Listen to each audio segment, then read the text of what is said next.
Welcome to Zenio Workforce. In this video, I'll guide you through configuring absence management settings to streamline employee leave tracking and ensure smooth operations.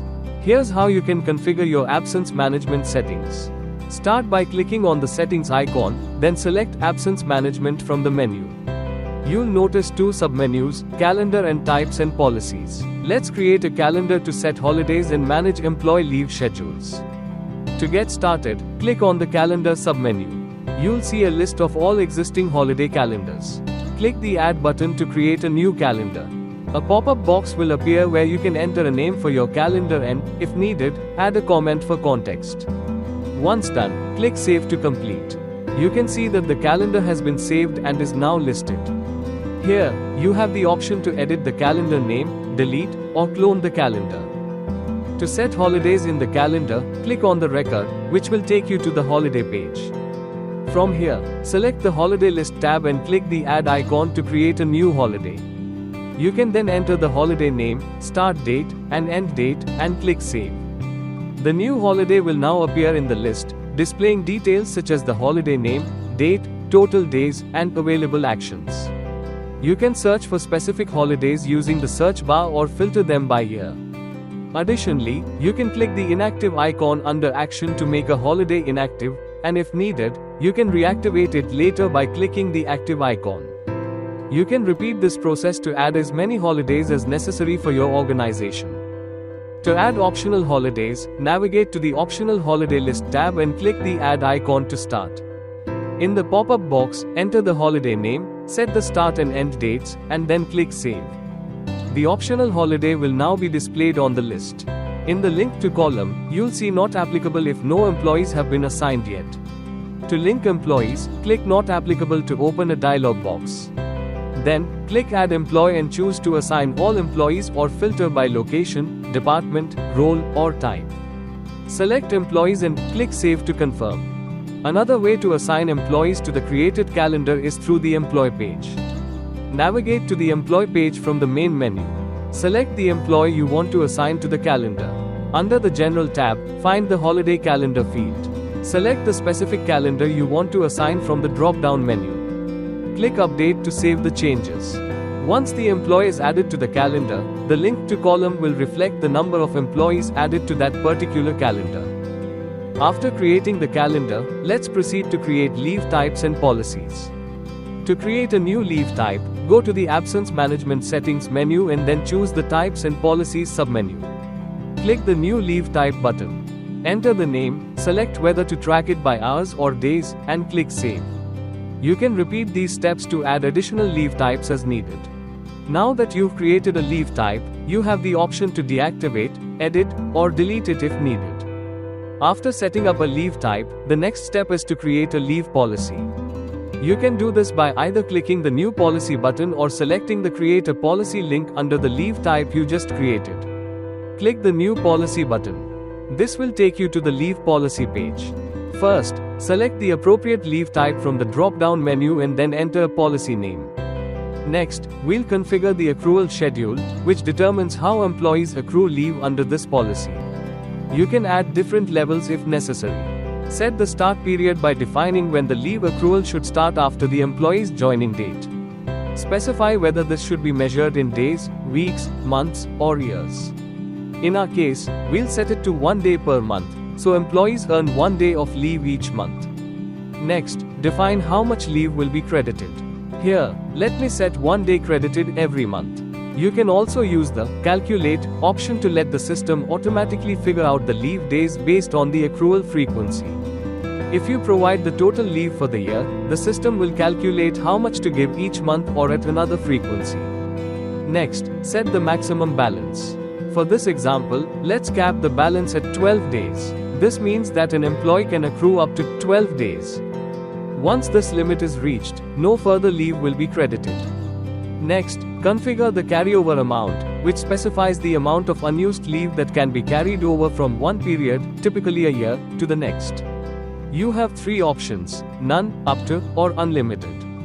In this example, we'll choose up to and allow employees to carry over up to 5 days of unused leave into the next year. Any unused leave beyond 5 days will not be carried over. If you want to adjust entitlements based on the employee's level or seniority, you can click Add Level. Add one more level. In the Accrual Options section, you'll see First Accrual. Here, you can select either prorate or full amount.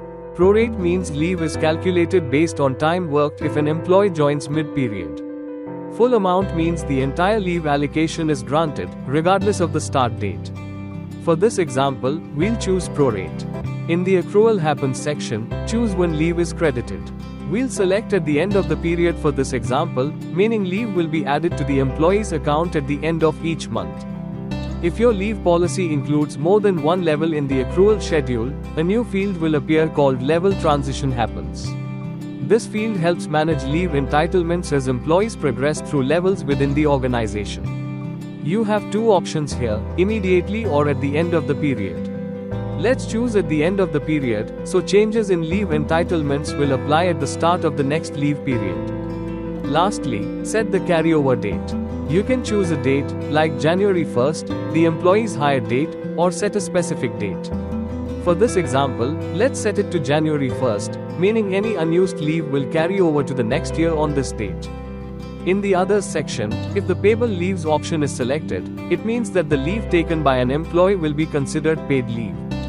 The weekends shall be considered as leaves option when checked. Weekends will be included in the leave count.